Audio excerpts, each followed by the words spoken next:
Yes, the Casanovians, right, boys? Good morning, good evening, good night, sayonara. The most underrated social skills and how I use them to make women like me. Yay. So in this one, I'm just gonna hit you boys with as many underrated social skills which are gonna help you skyrocket your social life, get a shitload of dates. Maybe, I don't know, you've not been on a date for the past month and you feel like a virgin again. So yeah, by watching this live stream all the way through, I'm gonna blow your mind, give you a shitload of value, and hopefully by the end of this, you'll leave happier, wiser, more socially capable men. So first of all, the power of the pause. There you go. Real life, infield demo. Power of the pause. This is so important. The power of the pause. So, what I found to be true after investing heavily into my own social skills since the age of 13. For those of you who don't know, I used to be a magician. I did that for a decade and I got really fucking good when it came to all things socially related. And now when guys work with me, they get 14 years of social experience condensed into a single weekend, which is why my guys get the results that they do. Link below, take a look at my testimonials.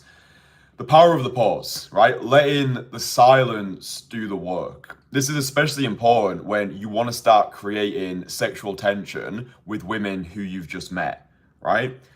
Letting the silence do the work. Most guys who I coach one-to-one, they oftentimes will face the same dilemma.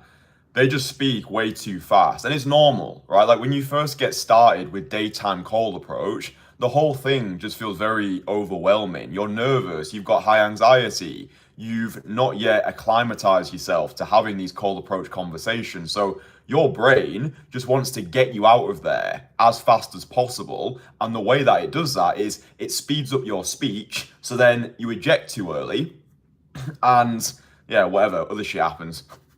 So power of the pause, right? Letting the silence do the work. So when you are speaking with women who you've never met before and you've approached them stone cold sober during the day, just take more pauses between your words, right? So rather than going over there and be like, hey, just saw you, you look really good. I just wanted to say that because I was scared that I'd never see you again. And then I would feel like an unlovable piece of shit for never coming over here. It's way too much, right? So instead you want to go over, you just want to say, excuse me. Yeah, and then when you say that first excuse me, you don't say anything else until that woman who you've approached is actually stopped and she's actually looking at you, right? It's the first 3 seconds when you first cold approach a woman, stone cold sober, that's like the most important part of the approach. And this is where most guys completely mess up the approach, right? It's very much like sales. The first few seconds of the call are the most important. So when you're going over, just make sure that you're going slower. Allow pauses to be there. You go over to the girl, you say, excuse me, and now you just wait, right? You're marinating in the moment. You're making that eye contact. You're making sure that you're not stood a million miles away from her. Like proximity is power, especially when it comes to seduction. Like the closer you are, the more of a seductive vibe you're gonna create. Now, if you're completely new to this, then that might feel like too much too soon, like getting closer to the girl. But what you can start practicing is just talking slower. And a really great exercise you can do to actually improve this is when you are going out for your hashtag cold approach sessions, just start recording the audio of your conversations. That's going to give you a point of reference.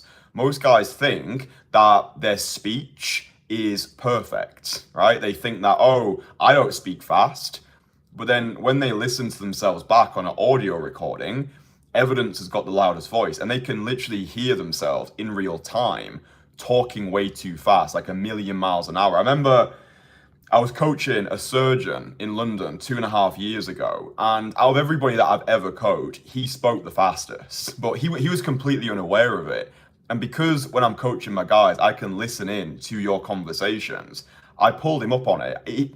I usually give people the benefit of the doubt for the first 3 or 4. Like when guys are doing approaches with me, the first 3 or 4 approaches is just batting practice, right? You just get him out of the way, write a passage, etc. But then I noticed it was becoming a problem. Like he was speaking with these women, and at first, like they were attracted to him, but because he was just way too erratic in his conversations, they were just starting to get a little bit just like weirded out, like what the fuck is wrong with this guy? So he came out of one of the conversations with a Colombian girl, And I just said to him, dude, that conversation would have actually gone somewhere, but you're just way too erratic at the moment. And he's like, am I? Like, I didn't even know, right? So what we did is we actually created this little mantra in his mind. Like before he went over to the next woman, he just said slow to himself 3 times. And this just anchored what he needed to do in that next conversation.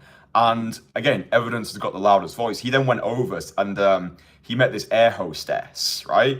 And this conversation, it was night and day compared to what I'd seen him do previously. He went over, he said, excuse me, he had authority, he had conviction, and most importantly, he was now letting the silence do the work. So he approached her on a busy street, took his time, he was breathing, he was just making the eye contact, marinating in the moment. They had about a 5-minute conversation, and he actually ended up going on a date with her the following week. And he came out of that conversation, he's like, whoa, that was completely different. Like I actually felt way more in control. This is like one of the easiest hacks that you can implement into your conversations. Like if you want to start having longer conversations, just put more pauses into your conversations. Like I would say this is probably one of, if not the most underrated social skills out there. And it's something that anybody can start doing today, no matter your social background, no matter how socially incompetent you think you are. It's just training yourself to go slower and just place more pauses in between your words, right? We become what we practice. So now that you're aware of it, go out today, do a few cold approaches, record the audio of at least one of those conversations, and just see how fast you're actually talking, right? Because oftentimes we don't know what we don't know. We can't hear what we can't hear, and we can't see what we can't see. And until we have a point of reference, or until somebody calls us out on it, it's like a personal trainer calling out your bad form at the gym, then we're unaware of it. So the power of the pause, yeah, letting the silence do the work. And you can just practice this as you go around your everyday life as well. Like whenever you're finding yourself interacting with people, maybe it's colleagues at work, maybe it's the barista, maybe it's your personal trainer, maybe it's some people at the gym, whoever, just start getting comfortable in the chaos. Just start being able to marinate in the moment, especially when you're speaking with women. It's not what you say. It's not even how you say it. It's who you are when you're saying it. We'll get onto that a little bit later, but for now, power of the pause. Let the silence do the work. Does that make sense so far? Cool. Next thing is tease her like a brother, protect her like a father. This one's really cool, and I don't hear that many people talking about this. Tease her like a brother, protect her like a father. Okay, so most of the time when I'm working with guys, they are one of 2 types of energy. Either their energy is too top heavy or they're too low energy, right? So when I mean top heavy, I mean that they're too playful. Oftentimes they're hiding behind humor. Their conversations never seem to go past that platonic chit chat. Everything feels nice, right? Like that's that like higher top heavy energy. And this is what I used to struggle with as well. Like I came from an entertainer background. I was used to bringing the high energy from a decade of being a magician. So I had to teach myself to actually integrate that lower, more grounded energy in order to create more of that seductive vibe.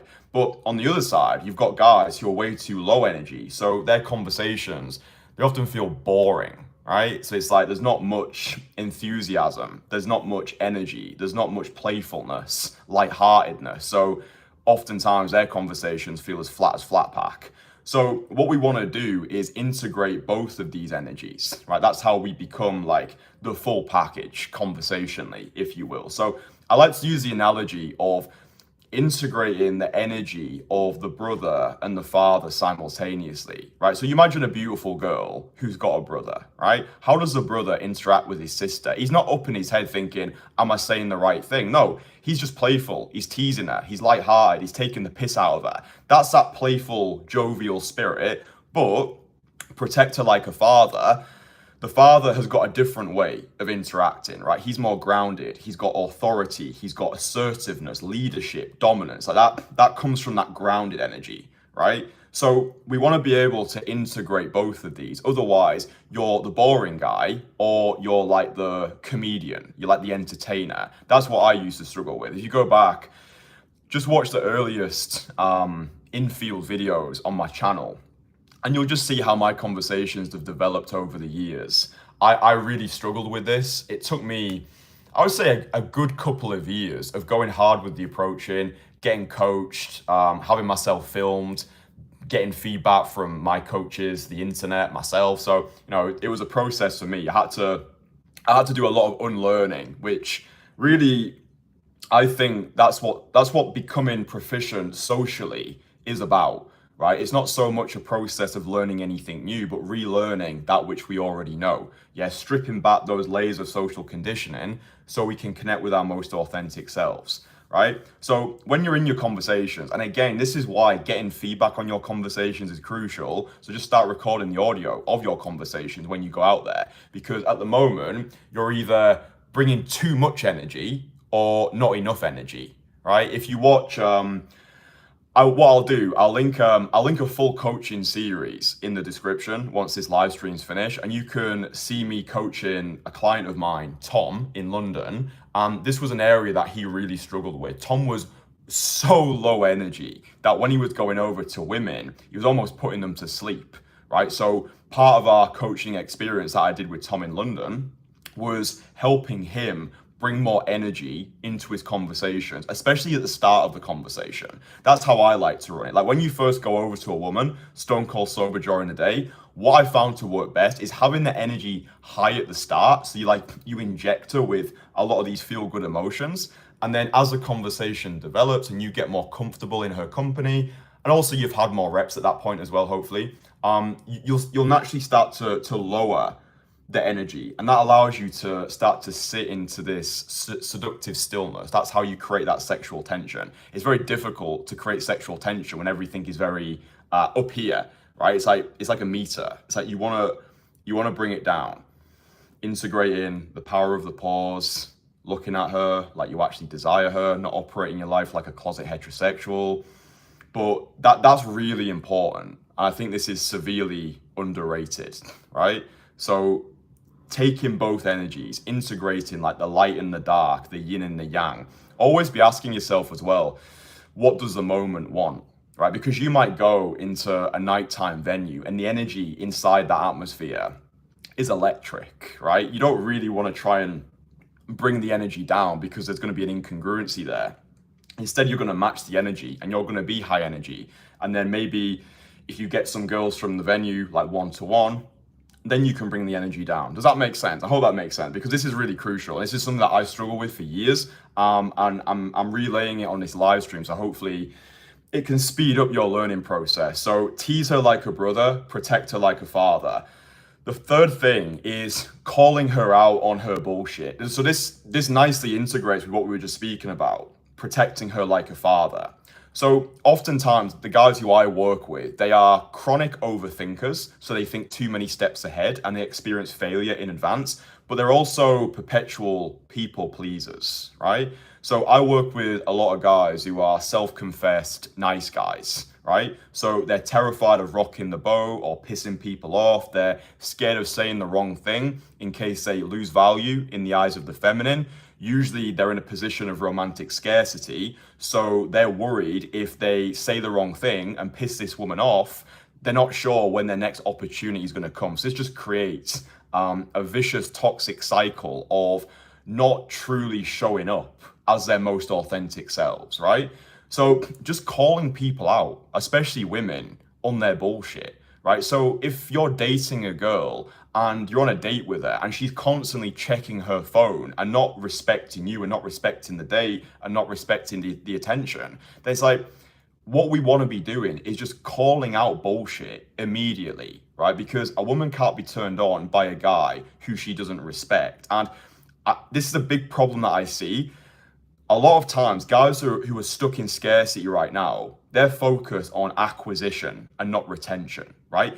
So meaning they put a lot of focus on getting women, but getting women is the easy part. It's keeping women, which is the difficult part, right? Acquisition is easy. Retention is a lot more difficult, because when you're in a relationship with a woman, it's like the ultimate shit test. It's like having a mirror held up to yourself 24/7. So it's like you constantly need to be the guy. Like you constantly need to make sure that boundaries are not being crossed. And if she does cross a boundary, like again, if she's constantly on her phone and not respecting you, not respecting the date, if you don't call her out on that immediately, she's going to lose respect for you and she's going to continue to do it, right? Again, she can't be turned on by a guy who she doesn't respect. I remember just before I tell this story, the thing that I always try and make people aware is you don't have dating problems. You have personal problems which manifest themselves into dating problems. So right now, you might be in a place in your life where you're scared of just pissing people off in everyday life. And it's a muscle that we need to flex, right? If you've been that perpetual people pleaser all of your life, and now all of a sudden you want to learn cold approach, you want to become James Bond, Mr. Suave and seductive, there's going to be an incongruency there because you've not been practicing it enough. So really concrete example that I'll share with you, which will make everything that I've just said make complete sense. I was on a date with my girlfriend out here in Bangkok a couple of months ago, or maybe more than that now. And we were on a date, we went to this really nice like rooftop restaurant. We sat down and we ordered our food, okay? And it took about 30 minutes and still we hadn't received our food. Now, the version of me 4 years ago, which was before I got started in this world of daytime call approach, I would have just let it slide. I would have just hid behind humor. I would have just like tried to make a joke out of it because I would have been scared of marinating in discomfort. I would have been scared of actually raising my hand and being like, hey, we've got a problem here. Our food is late. What the fuck is going on? But by immersing myself in this process of daytime call approach for the past 4 years, the confidence that I've developed is unlike anything else that I've experienced before. And you'll find this as well. Like once you really go hard with daytime call approach, the confidence that you build, it bleeds over into every other thing that you do. And you just become unstoppable. You become unshakable. You develop this top 1% rock star confidence where whatever happens, it's like, no matter what, I can handle it. Throw me in hell, I'll find a way to enjoy it. So our food was late. And I said to my girl, yo, the food is not here. This is complete bullshit. So I raise my hand, waiter comes over. I'm like, listen, dude, we ordered food 30 minutes ago. There's this other guy in the restaurant who arrived later than us and he got served before us. Like that guy over there, he arrived later and he's already been served. Like this is fucking ridiculous. We're leaving. Yeah, like we got given like a few of these like little starters. I was like, listen, I'll pay for these little starters that we've been given, but as for the rest of it, we're not taking it. Like we've been sat here for 30 minutes. Nobody's come over to our table. The service has been terrible. So, you know, we're leaving. And then I looked at my girl over the table and she was just like frozen to the spot, like a rabbit in headlights. So in my mind, like that like former nice guy, people pleaser inside of me was like, Kristian, what the fuck are you doing? We can't be doing this. We can't be making a show of ourselves. And like a big part, I think, of learning the art of seduction, skyrocketing your social skills, is actually being a parent to ourselves. I think a lot of us, we've got that scared boy inside of us who just wants to be liked, who just wants to be wanted, who just wants to receive veneration from the masculine, admiration from the feminine. Freud described it perfectly. He said the adult is developed to protect the child. It doesn't mean your parent, it means you. Like you develop to protect the child within, right? And like all of these opportunities, they are opportunities to grow, not just socially, but personally. Yeah, so it's like nothing happens to you, everything happens for you. I really believe that this was a gift from the universe. Okay, Kristian, let's see how much you've developed your character. Food is 30 minutes late. What are you going to do about it? It's like there's a fork in the road. Are you going to continue being the perpetual people pleaser? Or are you going to put your head above the parapet and say, you know what, this isn't good. I'm going to call out this bullshit. So we leave the restaurant, we get into a taxi. Still, my girl's not saying that much to me. So my like former version of me is like, oh, we've really fucked this one up, Kristian. Like we should have just kept quiet. We should have just got the fucking, just waited for the burgers to come out or whatever. And we got back to mine. And then she just said to me, I was so turned on by what you did back there. Like I've never been with somebody who would just say it like that. And then we had like a great night together. But like what I'm trying to convey here is the importance of saying what you feel rather than what it is you ought to say, right? It's like, this is literally what they want. And oftentimes it comes down to you doing the opposite of what the former version of you would have done. Does that make sense? That's kind of like the litmus test. So it's like, if I was sat in the restaurant 4 years ago, the former version of me wouldn't have said anything. So I use that as my compass to actually take action. I'm like, no, we need to say something here because the way I do anything is the way I do everything, right? So call people out on their bullshit. if you're dating a girl and she's exhibiting bratty behavior, which you just don't like or you don't accept and you won't tolerate, you call her out on it. And this is much easier to do when you're in a place of romantic abundance, right? Abundance is not always having, it's knowing you can have, right? Abundance, it's not always having, it's knowing you can have. So when you've unlocked a skill set like daytime cold approach, you're never needy in relationships again, because you know if this relationship turns to dust, you've got the skills to go out on any given day, at any given moment, approach any given woman, and by the end of the day, your phone book is flooded with beautiful girls you can take on a date. So this is like the way that I view cold approach. It's like, this is how you create healthy relationships, right? The healthiest relationships are born from a place of abundance. Most people, including myself, before I got into this space, it's not a case of the woman that they're with. It's not a case of they want her. It's they just want someone, right? So their loyalty is based off of scarcity. But once you've got this skill set, once you know you can actually cultivate options for yourself, you're no longer needy, right? He who is most prepared to walk away has all the power, right?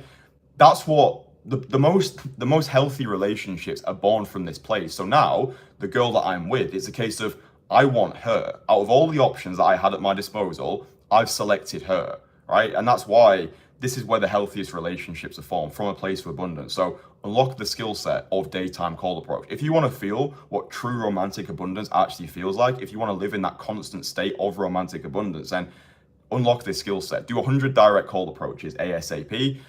Just doing cold approach is going to help you improve your social skills, because you're going to be getting instant feedback. You can record the audio of your conversations. You can realize, oh shit, I am talking way too fast. You can also download my free course as well. It's called Conversation Killer. It teaches you how even the most introverted of guys can get started and start getting results from cold approach. If you're enjoying this live stream, I go even deeper in secret conversation skills that you've probably never heard of before. I talk about situational stitching, situational springboarding. It's all in that course. It's like everything that I've learned about conversation skills over the past 14 years. It's in Conversation Killer. It's a completely free course. You can go download it once this live stream's finished. And what else did I have? State transparency. State transparency. I've got 4 things written here that I'm ticking off as we speak. So yeah, the final thing is state transparency.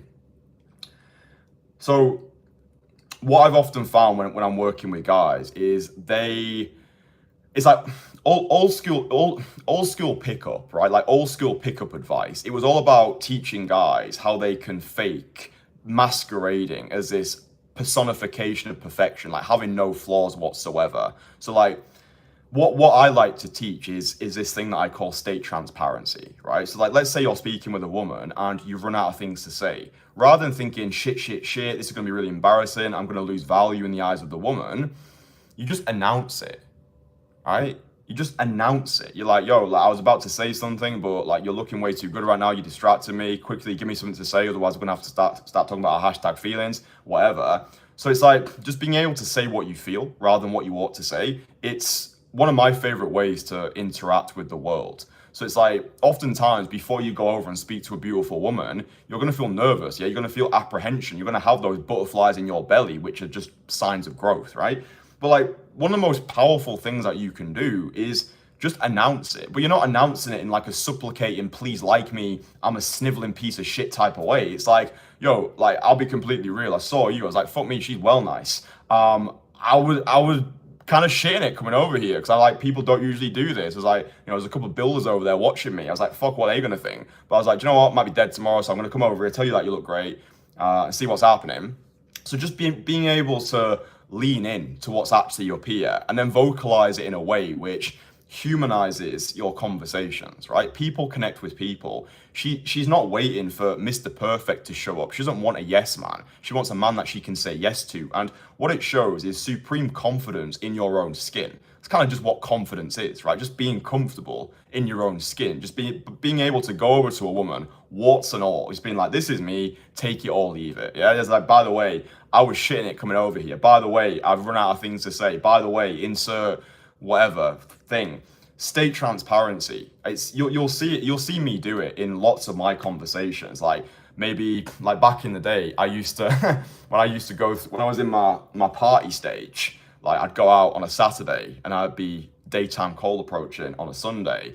I used to announce the women that I was speaking with, Listen, I couldn't really be asked coming over here, to be honest. I was severely hungover, and I've got about 5 ounces of conversational ability left in the locker, but I would have regretted coming over and like not seeing, like, anyway, I actually can't remember what I was going to say there, but what are you doing anyway? You look really nice, right? So it's just, I don't know, it's just, it doesn't feel rehearsed, it doesn't feel staged, it just feels like, oh, this guy's real, right? Authenticity is a superpower. It's like, oh yeah, this guy doesn't come across as too polished. He just told me that he's hungover. Like, I remember when I when I met my very first girlfriend at 18 years old, one of the first things that I said to her was, I've got a really bad case of freshers flu. I can't stop shitting myself every time I go to the toilet. It's just like Niagara Falls. Then we had a thumb war, and then she became my girlfriend.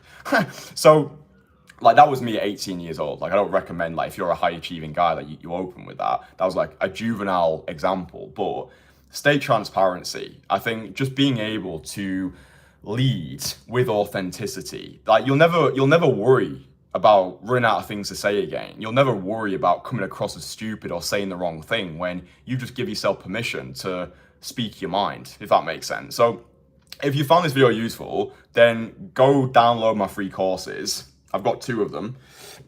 They're really useful. Conversation Killer, My Most Fuckable Man course.